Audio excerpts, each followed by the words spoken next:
Welcome students. पिछली class में हम होमोलोगस ऑर्गन्स के बारे में पढ़ रहे हैं और मैंने आपको होमोलोगस ऑर्गन्स के कई सारे एग्जांपल्स के बारे में बताया। जैसे हमने बात की फोर लिम्स ऑफ मैमल्स। जितने भी मैमल्स हैं उन सभी के जो फोर लिम्स हैं they are basically homologous organs. उनकी they why their homologous organs. बच्चों, हमने पूरा एक लेक्चर जो है होमोलोगस ऑर्गन्स के ऊपर ऑलरेडी डेडिकेट कर दिया है। बहुत सारी बातें हमने बताई है, लेकिन मैं आपको एक और पॉइंट यहाँ फाइनल कंक्लूजन अपन ले लेते हैं कि आपको क्या चीज़ ध्यान रखनी है। कोई ऑर्गन होमोलोगस ऑर्गन होगा या नहीं होगा, इसमें आप सबसे पहली चीज़ तो ये ध्यान रखेंगे कि वो जो ऑर्गन है वो उनका जो नियरेस्ट कॉमन एंसेस्टर है उस नियरेस्ट कॉमन एंसेस्टर में वो ऑर्गन प्रेजेंट होना चाहिए। तो पहला आपको सबसे पहले यही ध्यान रखना है, नियरेस्ट कॉमन एंसेस्टर में वो स्ट्रक्चर प्रेजेंट रहे। और अगर वो नियरेस्ट कॉमन एंसेस्टर में प्रेजेंट रहेगा तो इट इज़ वेरी ऑब्वियस कि उस ऑर्गन का जो डेवलपमेंट है, उस ऑर्गन का जो ओरिजिन है, डेवलपमेंट या फिर उसका जो ओरिजिन है वो भी सेम होगा। और तीसरा, उस ऑर्गन की नो डाउट इंटरनल स्ट्रक्चर जो है वो भी सेम रहेगा। तो ये हमारे पास तीन बच्चों बड़े इंपॉर्टेंट की पॉइंट्स बनते हैं कि कोई ऑर्गन होमोलोगस ऑर्गन होगा कि नहीं होगा। तो जो कोई भी होमोलोगस ऑर्गन होगा उसमें तीन उसकी क्वालिटीज़ होगी। एक तो वो ऑर्गन कॉमन एंसेस्टर में प्रेजेंट रहेगा, दूसरा उस ऑर्गन का जो डेवलपमेंट है, जो ओरिजिन है वो सेम रहेगा सभी एनिमल्स में, और तीसरा उस ऑर्गन की इंटरनल स्ट्रक्चर सेम रहेगा। अब अगर मैं यहाँ जो मैमल्स हैं हमारे उनके फोर लिम्स को होमोलोगस ऑर्गन मान के चल रहे हैं तो वही कारण तीनों जो पॉइंट्स हैं यहाँ प्रूव होते हैं कि ये जितने भी मैन, चीता, वेल, बैट, इन सब का एक ही कॉमन एंसेस्टर था, उसके पास फोर लिम्स प्रेजेंट थे। दूसरा इनका जो ओरिजिन है इन ऑर्गन्स का वो सेम रहेगा, डेवलपमेंट सबका सेम है, ओरिजिन सबका सेम है, प्लस इनका इंटरनल स्ट्रक्चर भी जैसा कि मैंने आपको एक्सप्लेन किया, ह्यूमरस, रेडियस, अल्ना, ये सब सेम रहेंगे बच्चों। तो सिर्फ हम बात यहाँ मैमल्स की नहीं करें, मैमल्स का अगर एग्जांपल आया तो कोई दिक्कत ही नहीं है, लेकिन मैंने तो आपको ये बताया कि अगर फोर लिम्स की हम बात करते हैं या हाइंड लिम्स की हम बात करते हैं तो सभी टेट्रापोड्स, चाहे वो फ्रॉग हो उसके फोर लिम्स हो जाए, टर्टल हो, पेंगुइन हो, यानी कि एम्फीबिया, रेप्टिलिया, एवीज और मैमल्स, इनमें से कोई सा भी एनिमल उठा लो, बैट को उठा लो, पेंगुइन को उठा लो, टर्टल को उठा लो, इनके फोर लिम्स तो अलग अलग तरीके से मॉडिफाई हो चुके हैं। भले ही मॉडिफाई हो गए, फोर लिम्स तो है ना, मॉडिफाइड है, और इनके जो एंसेस्टर थे उनके पास फोर लिम्स प्रेजेंट थे, तो इन सभी के फोर लिम्स होमोलोगस ऑर्गन माने जाएंगे। और मैंने इस डायग्राम से आपको प्रूव करके भी बताया कि यहाँ देखिए आप, टर्टल जो रेप्टिलिया से बिलोंग करता है, डॉल्फिन मैमल से, हॉर्स मैमल से, ह्यूमन मैमल से, बर्ड एविस से, और बैट अगेन मैमल से। तो ये जो सारे एनिमल्स आपके सामने यहाँ पर हैं, इन सभी के फोर लिम्स डिफरेंट पर्पजेज के लिए चाहे मॉडिफाई हो चुके हैं, इन सभी का ओरिजिन सेम है, इनका इंटरनल स्ट्रक्चर सेम है, और ये जो फोर लिम्स है ये इनके कॉमन एंसेस्टर में प्रेजेंट थे, इसलिए ये स्ट्रक्चर्स होमोलोगस ऑर्गन कंसीडर किए जाएंगे। Apart from that we discussed few more examples like legs of insects, क्योंकि कोई भी इंसेक्ट उठा लो उन सभी के लेग्स में ये कोक्सा, ट्रोकेंटर, फीमर, टीबिया, टार्सस होते हैं, इनके फंक्शंस डिफरेंट हो सकते हैं। माउथ पार्ट्स ऑफ इंसेक्ट्स, और चाहे ये कॉकरोच के, हनी बी के, मॉस्किटो के, किसी के भी ले लें, ये माउथ पार्ट्स भी होमोलोगस ऑर्गन के एग्जाम्पल है। और इसके अलावा जो अगर हम वर्टिब्रेट्स की बात करें तो एक फिश का हार्ट और एक मैमल का जो हार्ट होगा, चाहे मैमल का हार्ट 4 चैम्बर्ड का और फिश का हार्ट 2 चैम्बर्ड, लेकिन ये ओरिजिन इनका सेम होता है और इन सभी के कॉमन एंसेस्टर के पास हार्ट प्रेजेंट था। इसलिए चाहे हार्ट हो, चाहे ब्लड वेसल्स हो, चाहे इनके ब्रेन हो, चाहे इनका स्केलेटल सिस्टम हो, चाहे इनका रिप्रोडक्टिव सिस्टम हो, ये सारे स्ट्रक्चर जो हैं ये भी होमोलोगस ऑर्गन्स कंसिडर किए जाएंगे बच्चों। Is that clear? आगे बढ़ते हैं। होमोलॉजी हमें न सिर्फ एनिमल्स में देखने को मिलती है, homology is also seen in plants. तो प्लांट के भी मैंने दो एग्जाम्पल बताए, thorn of bougainvillea and tendril of Cucurbita.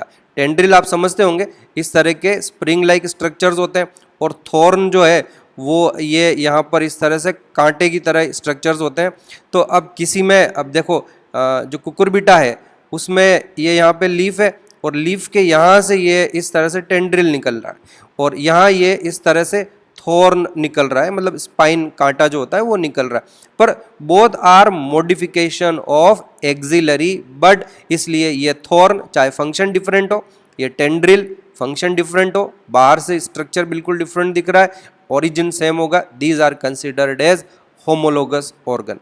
Potato और ginger both are homologous because they are stem, और यहाँ फंक्शन भी सेम है। पोटैटो भी फूड स्टोरेज का काम करता है, जिंजर भी फूड स्टोरेज का काम करता है। Radish and carrot again both are homologous organs because both are roots हैं, फूड स्टोरेज के लिए मॉडिफाइड रूट्स होती है। तो बच्चों इस तरह से हमने कई सारे एग्जाम्पल्स होमोलोगस ऑर्गन के पिछली क्लास में स्टडी किए हैं। अभी मैं आपको बात करना चाहूँगा होमोलोगस ऑर्गन के साथ साथ I would also like to talk about molecular homology. तो बच्चों this is very recent branch of biology, molecular biology, और उससे हम होमोलॉजी की स्टडी करते हैं। मैं इसको आपको समझाने की कोशिश कर रहा हूँ, बहुत अच्छे से कंसंट्रेट होकर ध्यान से समझेंगे। मान लीजिए बच्चों मेरे पास यहाँ पर एक मैमल है, तो हमने क्या करा, ये मैमल कोई भी हो सकता है, तो लेट्स डू वन थिंग कि हम ह्यूमन को ले लेते हैं। हमने क्या करा, ह्यूमन का जो इंसुलिन का जीन है, ह्यूमन के पेंक्रियाज में इंसुलिन नाम का एक एंजाइम बनता है, तो ह्यूमन के पास इंसुलिन का जीन होगा। तो यहाँ हम क्या करते हैं कि ये इंसुलिन का जीन का एग्जाम्पल ले लेते हैं। हमने क्या करा, उसका जो इंसुलिन का जीन है उसकी जीन से पहले मैं थोड़ा सा उसके अमाइनो एसिड के बारे में बात करना चाहता हूँ। तो आप जानते हैं कि insulin is a protein hormone है। तो अगर मैं उसकी अमाइनो एसिड की सीक्वेंसिंग करूं तो I will get A sequence of amino acids. तो मैं यहाँ पर रफली ऐसा ही एक डायग्राम बना लेता हूँ, these are the different type of amino acids. अब मैं इन अमाइनो एसिड्स को नाम नहीं दे रहा हूँ बच्चों, लेकिन यू नो कि अलग अलग तरह के अमाइनो एसिड्स होंगे। तो ये मेरे पास एक अमाइनो एसिड की पूरी चेन हो गई जिसमें अलग अलग तरह के अमाइनो एसिड्स हैं। So what is shown in this diagram, sequence of amino acids of insulin. Is that clear? Okay, अब मैं क्या कर रहा हूँ बच्चों कि इसके अमाइनो एसिड की सीक्वेंसिंग के बाद में इसका जो जीन है उसकी डीएनए की सीक्वेंसिंग की भी बात कर लेते हैं। तो डीएनए की सीक्वेंसिंग रेंडमली मैं कुछ भी लिख लेता हूँ, adenine, guanine, thymine, thymine, cytosine, guanine, adenine, thymine, cytosine, guanine, adenine, adenine, guanine, cytosine, thymine. Randomly बच्चों मैंने एक यहाँ पर ऐसे ही सीक्वेंस बना ली। तो ये उसके जीन की डीएनए सीक्वेंस है। Is that clear? दो चीज़ें मैंने यहाँ बनाई हैं, जो इंसुलिन प्रोटीन है, जो इंसुलिन हार्मोन है, उसकी अमाइनो एसिड सीक्वेंस बना लिए, रैंडमली बना लिए। कोई से भी अमाइनो एसिड होंगे यहाँ पे, मिथियोनिन होगा, टायरोसिन होगा, ट्रिप्टोफैन होगा, एलेनाइन होगा, वेलिन होगा, ग्लाइसिन होगा, व्हाटएवर इट इज़, हमें अभी सीक्वेंस से मतलब नहीं है। ओके, अब आगे बात समझेंगे, ध्यान से सुनना।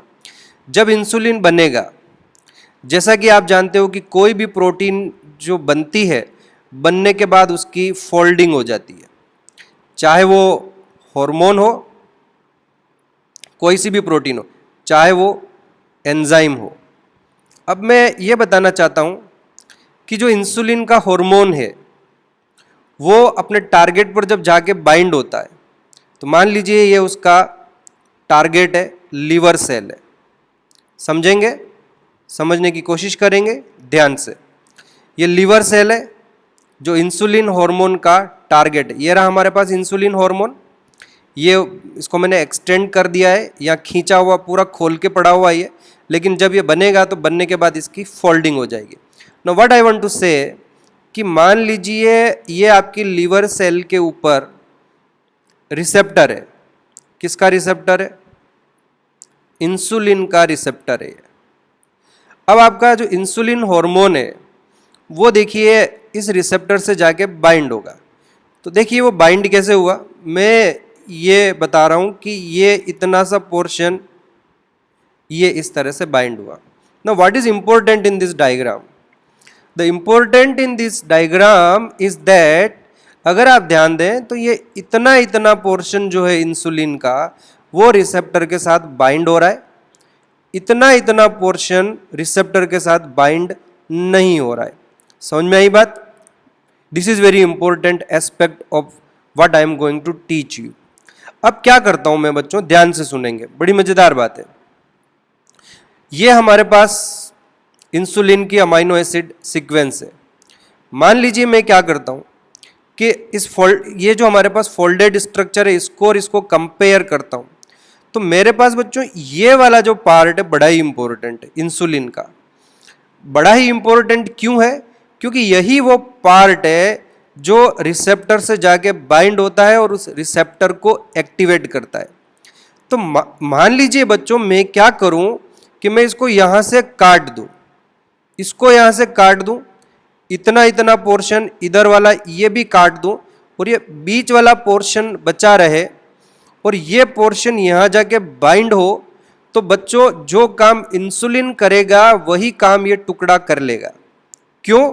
क्योंकि अल्टीमेटली जो पूरा कंप्लीट इंसुलिन मॉलिक्यूल है उसमें से यही पार्ट यहां जाके बाइंड हो रहा है। बच्चों एक बात क्लियर करना है कि मैं जो ये एग्जाम्पल आपको बता रहा हूं ये ट्रू एग्जाम्पल नहीं है, ये हाइपोथेटिकल एग्जाम्पल है। Is that clear? इंसुलिन में ऐसा ही होता होगा ये कोई जरूरी नहीं है, ये मैं एक हाइपोथेटिकल एग्जाम्पल लेकर चल रहा हूं। ओके, नहीं तो मैं बाद में इसको दूसरी तरीके से मॉडिफाई करके भी आपको एक्सप्लेन करूंगा। Come back to the point, मैं क्या बताता हूं आपको कि ये जो हमारे पास पूरी की पूरी चेन है अमाइनो एसिड की, इसमें से ये जो बीच वाला पोर्शन है जिसको मैं थोड़ा हाईलाइट कर देता हूं, ये इतना इतना पोर्शन, बच्चों ये वो पोर्शन है आपका, ये वाला पोर्शन जो फोल्डिंग के बाद ये वाला पार्ट बनाता है। आया समझ में आपको? मीन्स हमारे लिए ये पार्ट बड़ा ही इंपॉर्टेंट है कि जब इंसुलिन की फोल्डिंग होगी तो यही पार्ट रिसेप्टर के साथ जाके बाइंड होने वाला है। क्लियर? आ गया समझ में? Very good. अब एक बात बता रहा हूं, मान लो किसी इंसान, किसी ह्यूमन बीइंग में इस पार्ट में यहां ये जो टी लगा हुआ है या ये जो सी लगा हुआ है या ये जो जी लगा हुआ है, यहां पे अगर म्यूटेशन हो जाता है तो यहां म्यूटेशन होने से क्या होगा कि ये जो आपकी सीक्वेंस है बच्चों ये चेंज हो जाएगी। और जैसे ही इस पार्ट की सीक्वेंस चेंज होगी, जब इस प्रोटीन की फोल्डिंग होगी तो ये वाला जो स्ट्रक्चर है ये चेंज हो जाएगा। और जैसे ही यहां का शेप चेंज होगा, this insulin will not be able to bind with its receptor. आया समझ में? So the interesting point is that कि अगर कभी किसी इंसान में इस पार्ट में म्यूटेशन होता है तो उसका जो इंसुलिन बनेगा वो इंसुलिन नॉन फंक्शनल हो जाएगा। आया समझ में? ऐसे में उस पर्सन को डायबिटीज हो जाएगी और जैसे ही उसको डायबिटीज होगी उसकी जो लाइफ स्पान है वो ड्रामेटिकली रिड्यूस हो जाएगा और it is very much possible कि उसकी जो फिटनेस है, उसकी जो सर्वाइवल कैपेबिलिटी है वो कॉम्प्रोमाइज हो जाएगी और it is very much possible कि वो अपनी रिप्रोडक्टिवली एक्टिव फेज तक पहुंचे, यानी कि वो सेक्सुअली मैच्योर हो उससे पहले हो सकता है उसकी डेथ हो जाए। और मान लीजिए उसकी डेथ नहीं भी होती है, और मैं ह्यूमन की जगह, इसको अब ह्यूमन मत कंसिडर करना, ह्यूमन में नेचर के सारे लॉज एप्लीकेबल नहीं है।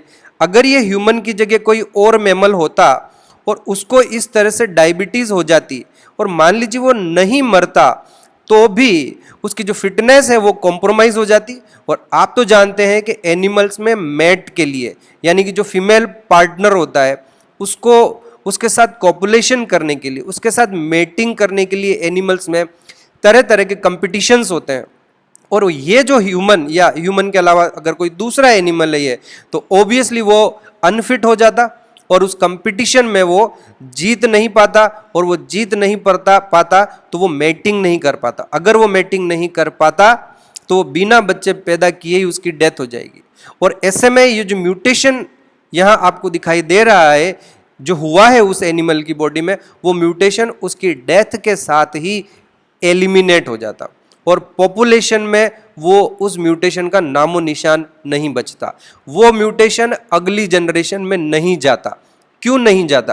क्योंकि वो म्यूटेशन हार्मफुल म्यूटेशन है, उससे उसकी फिटनेस अफेक्ट हुई है, उसकी रिप्रोडक्शन की जो कैपेबिलिटी है वो अफेक्ट हुई है और इस कारण वो रिप्रोडक्शन नहीं कर पाएगा। और अगर वो रिप्रोडक्शन ही नहीं कर पाएगा तो वो जीन, वो जो म्यूटेशन है वो अगली जनरेशन में नहीं जाएगा।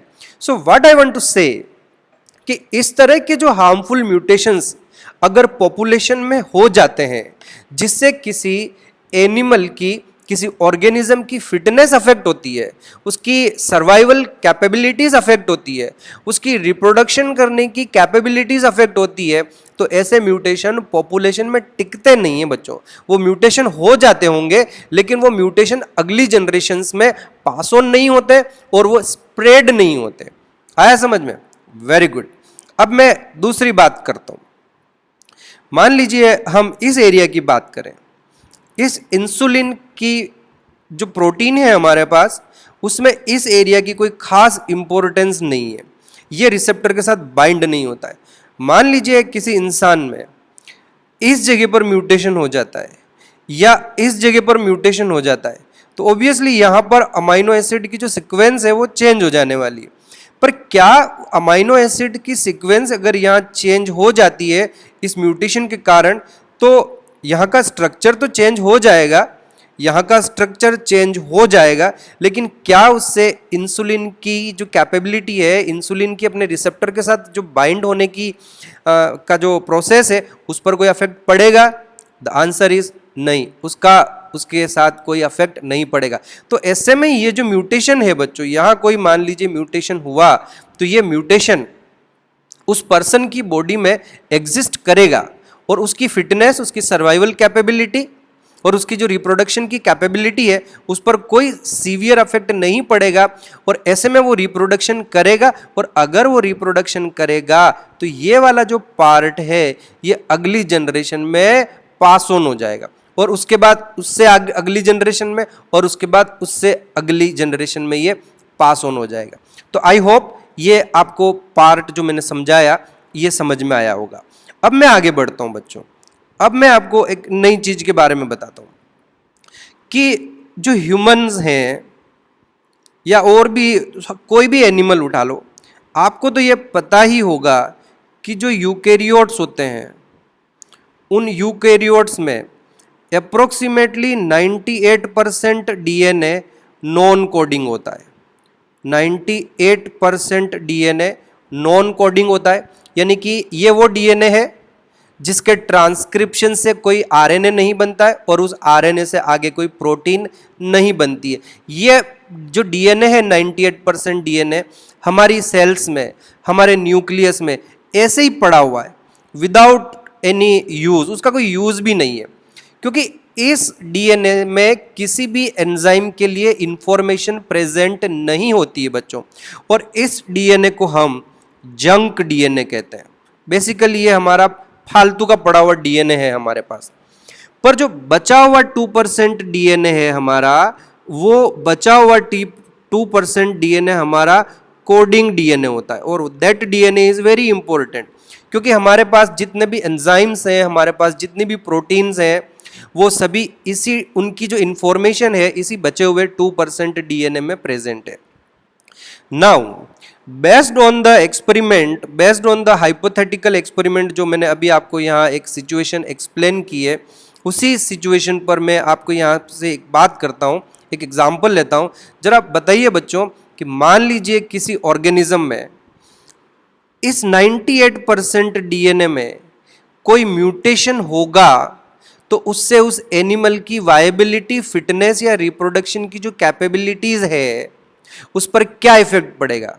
तो आपका आंसर होना चाहिए बच्चों कि उससे उस एनिमल की कैपेसिटी पे, रिप्रोडक्शन की कैपेसिटी पर, उसकी फिटनेस पर कोई इफेक्ट नहीं पड़ेगा, क्योंकि अगर इस 98% डीएनए में कोई म्यूटेशन होता भी है तो उस म्यूटेशन, क्योंकि ये उस डीएनए में म्यूटेशन हो रहा है जो डीएनए नॉन कोडिंग डीएनए है, तो उससे उसके सर्वाइवल पर कोई अफेक्ट नहीं पड़ेगा और ये म्यूटेशन उस एनिमल की बॉडी में पड़ा रहेगा। मान लीजिए म्यूटेशन हुआ तो वो म्यूटेशन उसकी बॉडी में पड़ा रहेगा और अगली जनरेशन में पास ऑन भी होगा।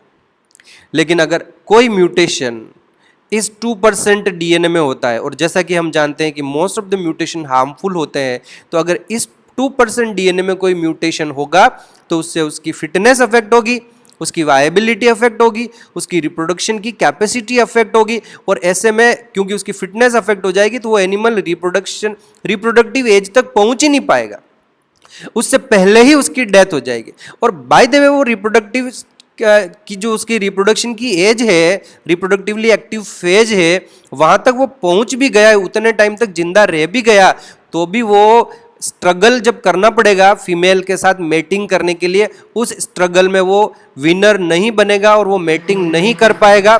और क्योंकि वो मेटिंग नहीं कर पाएगा तो जो जीन है अगली जनरेशन में नहीं जाएगा और उस एनिमल की डेथ के साथ ही वो जीन एलिमिनेट हो जाएगा पॉपुलेशन से। So now the point is very much clear कि अगर कोई म्यूटेशन इस 98% डीएनए में होते हैं तो ये म्यूटेशंस पॉपुलेशन में एग्जिस्ट करेंगे, पड़े रहेंगे, जनरेशन टू जनरेशन आगे पास ऑन होते रहेंगे। और इन 98% डीएनए में जितने म्यूटेशंस होते रहेंगे वो सारे म्यूटेशंस धीरे धीरे पॉपुलेशन में एक्यूमुलेट होते जाएंगे, इकट्ठे होते जाएंगे। लेकिन ये वाला जो पार्ट होता है उसमें कोई भी म्यूटेशन इस 2% डीएनए में होता है तो वो जो 2% डीएनए है वहां वो म्यूटेशन एग्जिस्ट नहीं कर पाएगा, वो म्यूटेशन उस पर्सन की डेथ के साथ पॉपुलेशन से एलिमिनेट हो जाएगा। तो मैं आपको यहां एक बात बताना चाह रहा हूं बच्चों कि मेरे पास यहां एक ये डीएनए है, तो मैं यहां एक वर्ड यूज करना चाह रहा हूं, उस वर्ड को मैं कह रहा हूं कंजर्वेटिव सीक्वेंसेस या हाईली कंजर्वेटिव सीक्वेंसेस। अगर आप हाईली कंजर्वेटिव सीक्वेंसेस, ध्यान से सुनना और समझना मेरी इस बात को, मान लीजिए ये यहां से यहां तक कोई जीन है, ये साइटोक्रोम नाम का एक एंजाइम होता है, माइटोकॉन्ड्रिया में पाया जाता है। मान लीजिए ये साइटोक्रोम एंजाइम का जीन है और ये ह्यूमन का जीन है। अब मैं क्या करता हूं कि अगर मेरे पास कोई अमीबा है यानी कि प्रोटोजोवन है, प्रोटोजोवा के पास भी माइटोकॉन्ड्रिया तो होगा ना, अमीबा के पास माइटोकॉन्ड्रिया होता है।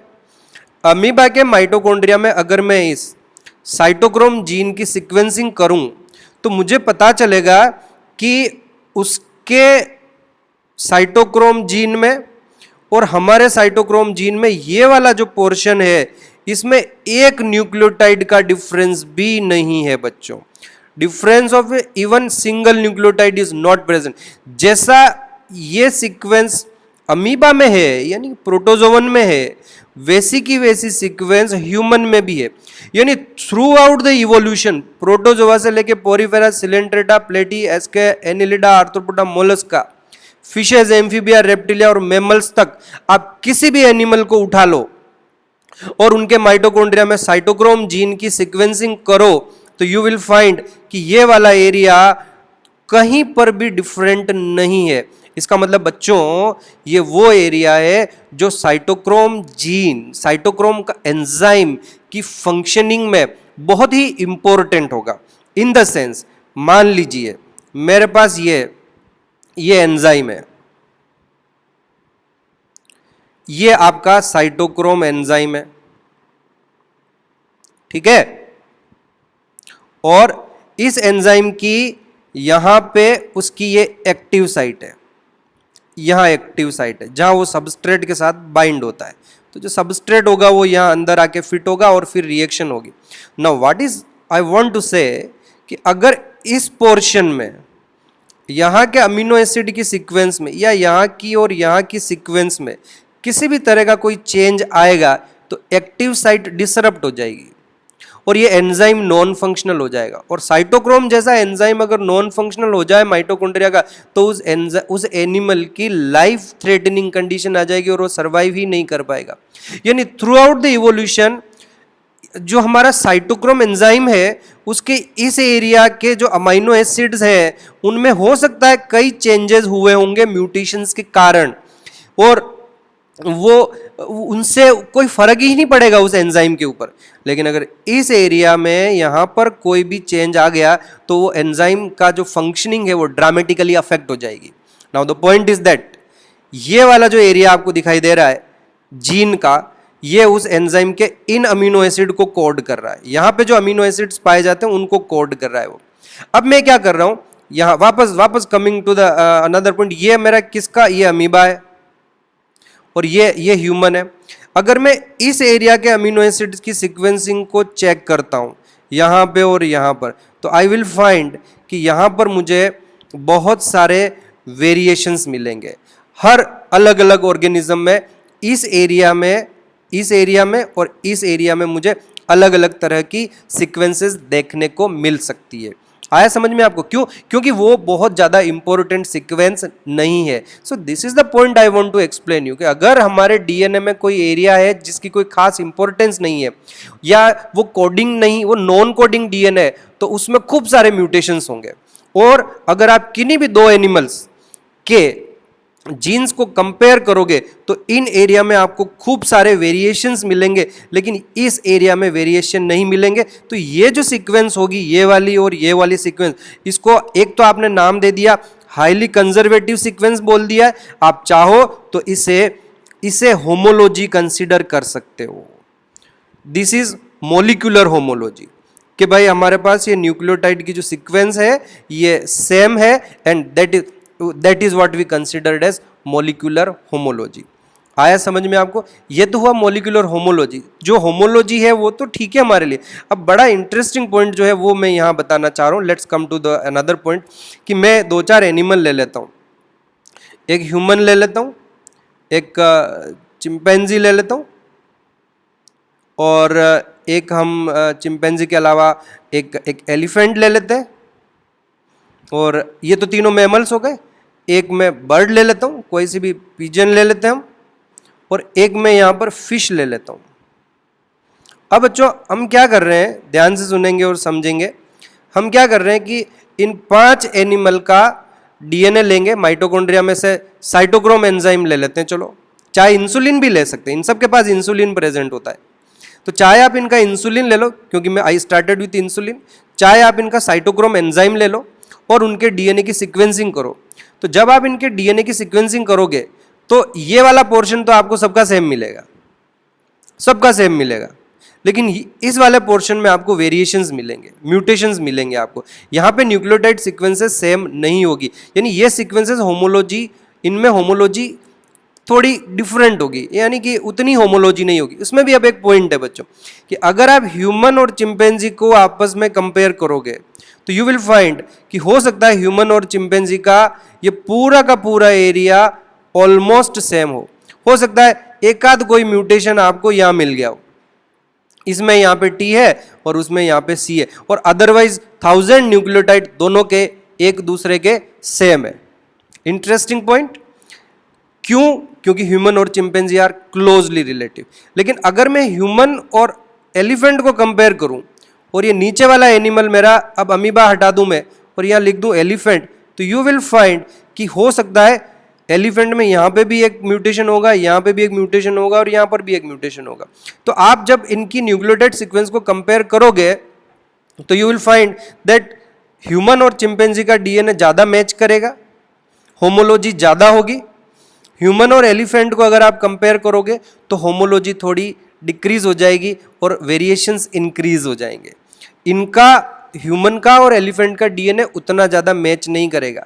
और अगर आप ह्यूमन और पिजन के साइटोक्रोम को कंपेयर करोगे तो पता चलेगा कि उसमें और ज़्यादा वेरिएशन है, और अगर आप ह्यूमन और फिश को कंपेयर करोगे तो मे भी पॉसिबल ये वाला पोर्शन तो हमारा खैर सेम रहेगा, लेकिन इस वाले पोर्शन में आपको खूब सारे वेरिएशंस आपको मिल जाएंगे।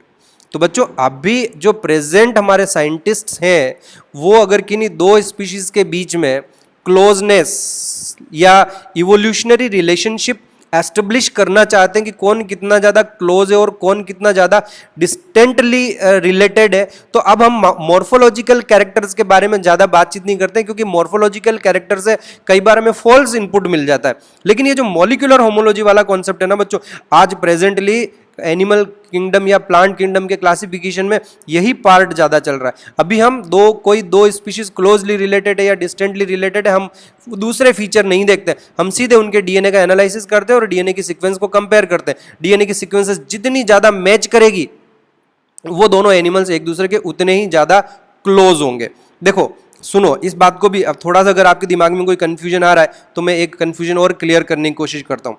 यहाँ पर मेरे पास कोई एक कॉमन एंसेस्टर है, ओके, इससे आगे बढ़ने पर दो एनिमल बना, यहां कोई एक स्पीशीज ए बनी इवोल्यूशन के साथ और यह स्पीशीज बी बनी। अगर आप ए और बी का डीएनए आपस में कंपेयर करोगे ना बच्चों, तो वो काफ़ी कुछ मैच करेगा। अब आगे जाके क्या हुआ कि ये जो हमारा ए है इससे और आगे बढ़ा और बीच में यहाँ पर एक और डाइवर्जन आया, तो ये हमारे पास ए हो गया, कॉमन एंसेस्टर है, और ये सी और डी लिख रहा हूँ मैं इसको, क्योंकि बी तो ऑलरेडी पहले बन चुका है। और जब ए से एक तरफ डी का इवोल्यूशन हुआ, ए से दूसरी तरफ सी स्पीशीज का इवोल्यूशन हुआ टाइम के साथ, और आगे जाके क्या हुआ कि जो डी है इससे एक ई स्पीशीज का इवोल्यूशन और हुआ। आया समझ में? अब आपको यहाँ ये देखना है बच्चों कि ये जो बाइफर्केशंस हैं हुए हैं, दिस बाइफर्केशंस आर वेरी इंपॉर्टेंट, कि कौन सा बाइफर्केशन कब हुआ है।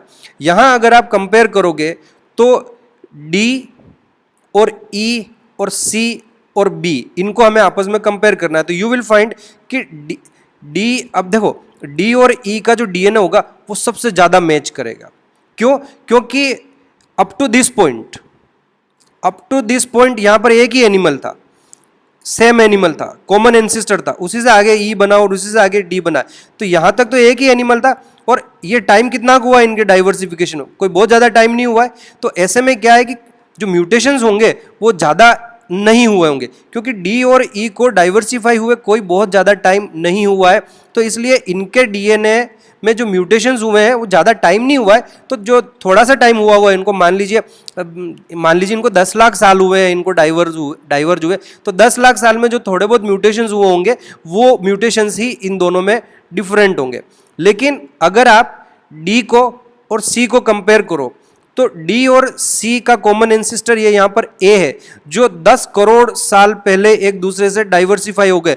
तो इन 10 करोड़ सालों में इसमें खूब सारे म्यूटेशंस हुए होंगे और इसमें भी खूब सारे म्यूटेशंस हुए होंगे। तो डी और सी को जब आप कंपेयर करोगे तो आपको इसमें जो वेरिएशंस है वो काफ़ी ज़्यादा मिलेंगे। तो इससे हमें ये पता चल जाएगा कि चाहे सी, ई और डी, यहाँ 3 एनिमल है, सी, ई और डी 3 एनिमल है, तीनों का कॉमन एंसेस्टर ए है, लेकिन इनमें से डी और ई जो है वो क्लोजली रिलेटेड है, ये रिसेंटली डाइवर्सिफाई हुए हैं, इनके फीचर्स ज़्यादा मैच करेंगे, और जो सी है वो काफ़ी पहले ही इनसे डाइवर्सिफाई हो चुका है, इनसे अलग हो चुका है, तो इसका डीएनए इन दोनों के डीएनए से काफ़ी ज़्यादा डिफरेंट होगा। सो दिस इज द इम्पोर्टेंस बच्चों ऑफ द मॉलिक्यूलर होमोलॉजी। इसको हम डीएनए होमोलॉजी भी कहते हैं। डीएनए सीक्वेंसिंग करके हम ये पता लगा सकते हैं कि कौन से एनिमल क्लोजली रिलेटेड हैं, कब कैसे इनका इवोल्यूशन हुआ है, कब ये एक दूसरे से सेपरेट हुए हैं, कौन इनके कॉमन एंसेस्टर रहे होंगे। इन सब चीज़ों का पता हमें डीएनए की सीक्वेंसिंग करने से लग जाता है बच्चों। Is that clear? So this is what I am talking about the molecular homology. इससे हमें कई सारी चीज़ों के इवोल्यूशन के बारे में पता चलता है। यहाँ मैंने आपको कंजर्वेटिव सीक्वेंसेस क्या होती है वो भी समझाया।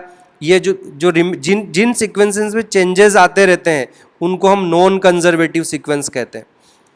तो ये नॉन कंजर्वेटिव सीक्वेंस में म्यूटेशन होने से उस एंजाइम पर, उस डीएनए पर, उस एनिमल पर कोई खास ज़्यादा इफेक्ट नहीं पड़ता है। तो वो म्यूटेशन उनके अंदर जैसे जैसे टाइम आगे बढ़ता है वो म्यूटेशन उनमें इकट्ठे होते रहते हैं, एक्यूमुलेट होते रहते हैं। लेकिन जो कंजर्वेटिव सीक्वेंस है उसमें म्यूटेशन होने पर उसकी जो फंक्शनैलिटी उस पर ड्रामेटिक इफेक्ट आता है और फिटनेस जो है सीवियरली कॉम्प्रोमाइज हो जाती है। इससे इससे इस तरह के जो म्यूटेशंस होंगे, इस वाले रीजन में जो म्यूटेशंस होंगे वो पॉपुलेशन से एलिमिनेट हो जाएंगे।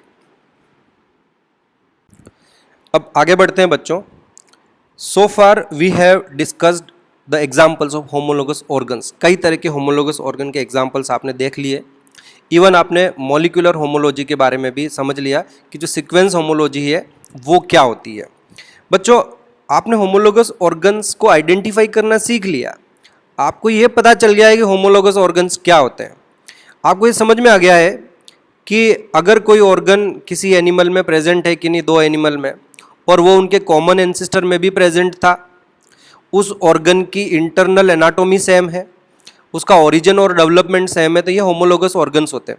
पर बच्चों, हमारा जो टॉपिक चल रहा है वो चल रहा है evidences in favour of evolution. तो अब मेरा अगला जो पॉइंट बनता है यहाँ, जो मुझे आपको पढ़ाना है, वो ये है बच्चों कि होमोलोगस ऑर्गन के प्रेजेंट होने से इवोल्यूशन का पता कैसे चलता है। तो बच्चों, मैं आपको इसको समझाता हूँ। मान लीजिए आपके पास ए, बी, सी और डी 4 स्पीशीज है। ये सब अलग अलग स्पीशीज है, अलग अलग एनिमल्स है, ये बिल्कुल इनकी स्पीशीज ही डिफरेंट है। और इन चारों में कोई एक होमोलोगस ऑर्गन प्रेजेंट है, यानी all these 4 animals having a common homologous organ. तो बच्चों, अगर चारों में कोई होमोलोगस ऑर्गन प्रेजेंट है तो इसका कंक्लूजन अब आप ये निकालेंगे कि इन चारों एनिमल का जो इवोल्यूशन हुआ है वो किसी एक कॉमन एंसेस्टर से हुआ है। आया समझ में आपको? That all these animals have been evolved from a common ancestor. So now this is the beauty of homologous organs बच्चों, कि अगर किसी एनिमल ग्रुप में होमोलोगस ऑर्गन्स प्रेजेंट है, 4, 5, 6, 8 एनिमल्स में अलग अलग स्पीशीज है, लेकिन सभी में एक चीज़ कॉमन है, इसका मतलब ये हो गया कि they have been evolved from a common ancestor. जैसे जितने भी मैमल्स हैं उन सभी के पास मेमोरी ग्लैंड है, तो इसका मतलब ये हो गया कि they all belong to a common ancestor हो रही है। तो सही बात है बच्चों। तो अब आप एक बात अच्छे से अपने दिमाग में बिठा लें और समझ लें, होता क्या है बच्चों कि मान लीजिए आपके पास कोई एक स्पीशीज़ होती है। यहाँ ये मैं 6 छोटे छोटे सर्कल्स बनाए मैंने, इस हर सर्कल किसी एक एनिमल को रिप्रेजेंट कर रहा है। These are the member of a same species, these all are members of a species. हमारे पास कोई एक स्पीशीज़ है, किसी एक जियोग्राफिकल एरिया में रहती है। कोई मान लीजिए, समझ लीजिए आप किसी मैदान में रहती, ग्रासलैंड इकोसिस्टम में रहते हैं, and they all are well adapted for that grassland ecosystem. पर जैसे जैसे टाइम बढ़ता है उस ग्रासलैंड इकोसिस्टम में इनका काउंट बढ़ेगा, इनमें आपस में स्ट्रगल्स भी होंगे, और स्ट्रगल होंगे, कंपटीशन होंगे, कई बार एनवायरमेंटल कंडीशंस चेंज होती रहती है, और during the course of time इनमें म्यूटेशंस आते रहेंगे, वेरिएशंस आते रहेंगे। तो धीरे धीरे क्या होता है बच्चों कि ये उस ज्योग्राफिकल एरिया में जहाँ ग्रासलैंड इकोसिस्टम में, मान के चलिए कि उस ग्रासलैंड के साथ साथ वहाँ पर कुछ ट्रीज होंगे, वहाँ पे कोई वाटर बॉडीज होगी, पॉन्ड्स होंगे, रिवर्स होंगे, हिल्स होंगे, कुछ ट्रीज भी अलग अलग तरीके होंगे, किसी में फ्लावर्स होंगे या किसी में हार्ड सीड लगते होंगे, बड़ा फ्रूट लगता होगा, डिफरेंट टाइप ऑफ हैबिटेट वहाँ होगी। तो होगा क्या बच्चों कि मान लीजिए इनके सभी के पास 4 लिम्स और हाइंड लिम्स दोनों प्रेजेंट है। मैं अभी बात कर रहा हूँ इनके 4 लिम्स की। तो होगा क्या कि इनमें से कुछ animal during the course of time उस ग्रासलैंड के लिए अपने आप को वेल अडप्ट करेंगे और रनिंग करते रहेंगे, वहीं ग्रासलैंड इकोसिस्टम में ही चलेंगे और दौड़ेंगे बहुत अच्छे से, तो उनके 4 लिम्स रनिंग के लिए मॉडिफाई हो जाएंगे।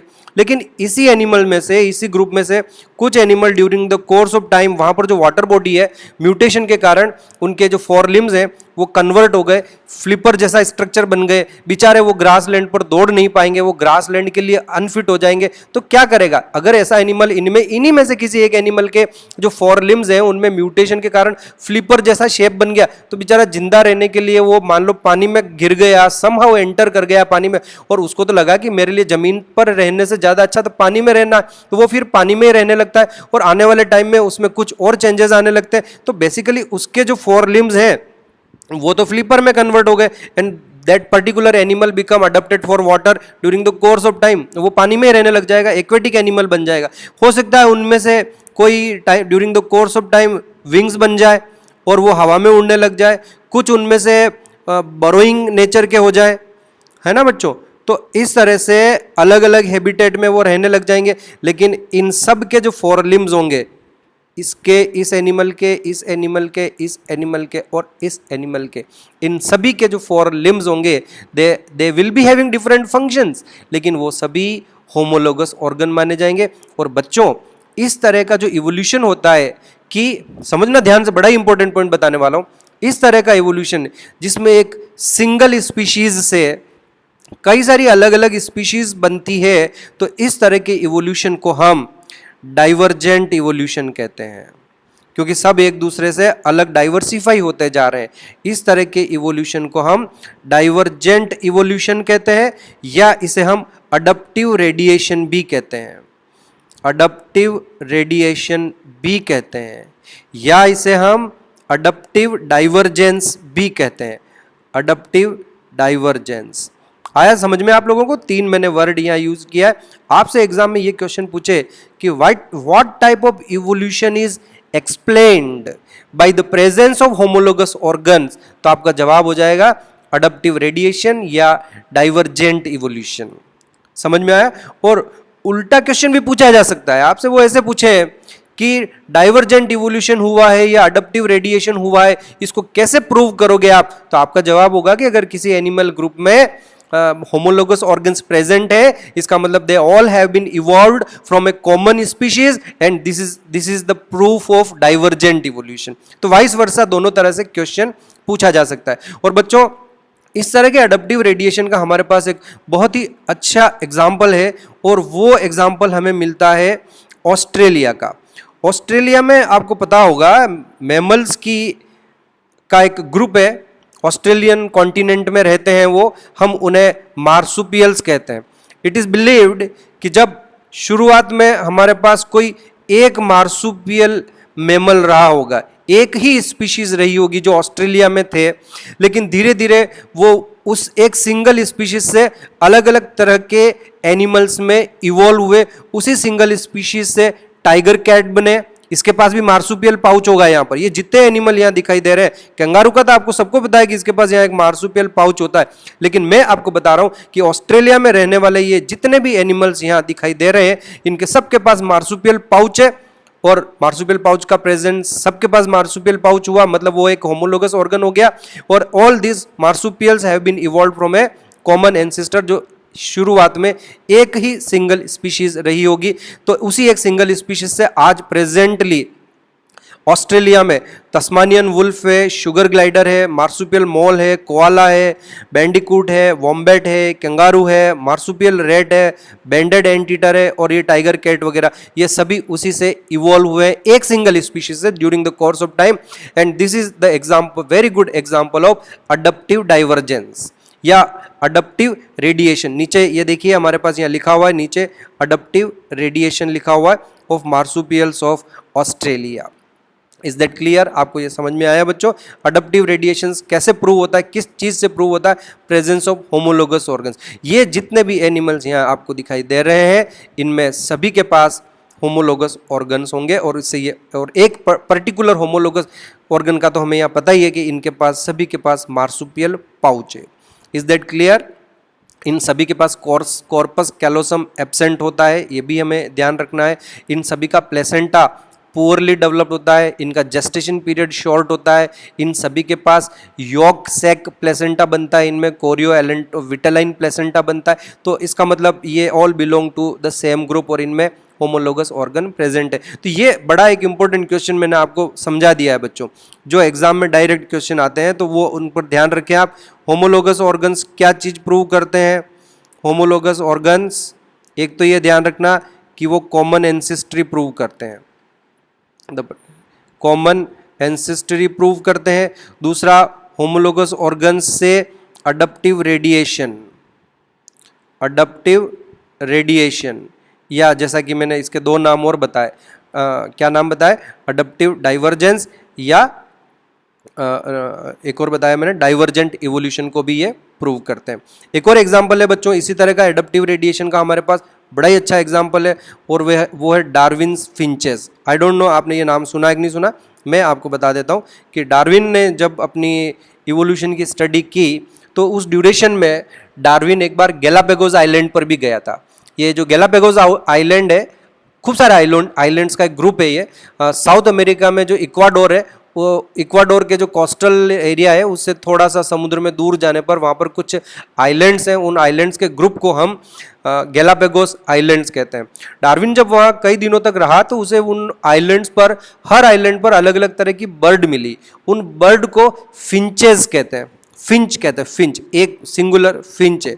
तो उसने देखा कि इस आइलैंड पर जितनी भी फिंचेस उसको दिखाई दे रही है, उन सभी फिंचेस की कई सारी स्पीशीज थी वहाँ, और उनकी जो बीक का साइज और शेप था वो डिफरेंट था। किसी की लंबी पॉइंटेड थी सीड खाने के लिए, किसी की इंसेक्ट्स के लिए, किसी की फ्रूट ईटिंग थी, किसी को लीव्स को पिकअप करने के लिए थी, किसी का कैक्टस खाने के लिए मॉडिफाई हो गई थी, किसी की नेक्टर सक करने के लिए बीक्स मॉडिफाई थी। उसने जब उन सभी की स्टडी की तो कंक्लूजन उसका ये निकला कि जो मेन इक्वाडोर कंट्री है वहाँ पर एक फिंच रहती है जो ओरिजिन, उसने बिलीव किया कि वहाँ जो फिंच है ये ओरिजिनल जो सीड ईटिंग, ये क्वेश्चन आता है कि जो ओरिजिनल फिंच थी वो क्या करती थी। ओरिजिनल फिंच जो थी वो सीड ईटिंग फिंच थी और उसकी बीक सीड ईटिंग के लिए मॉडिफाई थी, पर बाद में क्योंकि ये जो फिंचेस है अलग अलग आइलैंड्स पर गई और अलग अलग आइलैंड्स पर कंडीशंस अलग थी, जो टाइप ऑफ फूड अवेलेबल था वो डिफरेंट था, तो धीरे धीरे नेचुरल सिलेक्शन से, नेचुरल सिलेक्शन कैसे होता है वो तो मैं बाद में बताऊंगा आपको, पर धीरे धीरे नेचुरल सिलेक्शन से उस ओरिजिनल सीड ईटिंग फिंच से बाद में कई तरह की फिंचेस इवॉल्व हुई। तो this is again an example of homologous organ. और हम यहाँ ये कहेंगे कि बच्चों इन जितनी भी फिंचेस की जो बीक थी, वो जो बीक है that is basically homologous organ, क्योंकि वो जो बीक है बाद में भले ही मॉडिफाई हो गई, there beak has been evolved from the beak of the original seed eating bird. Okay बच्चों, तो इसी के साथ हमारा होमोलोगस ऑर्गन्स और डाइवर्जेंट इवोल्यूशन या अडप्टिव रेडिएशन का कुछ इंट्रोडक्शन, अडप्टिव रेडिएशन आगे और पढ़ूंगा मैं बाद में, पर अभी अडप्टिव रेडिएशन क्यों आया, अभी अडप्टिव रेडिएशन इसलिए आया कि जो प्रेजेंस ऑफ होमोलोगस ऑर्गन है it prove the divergent evolution, it prove the adaptive radiation. Okay बच्चों, आज इतना ही करेंगे। Thank you very much.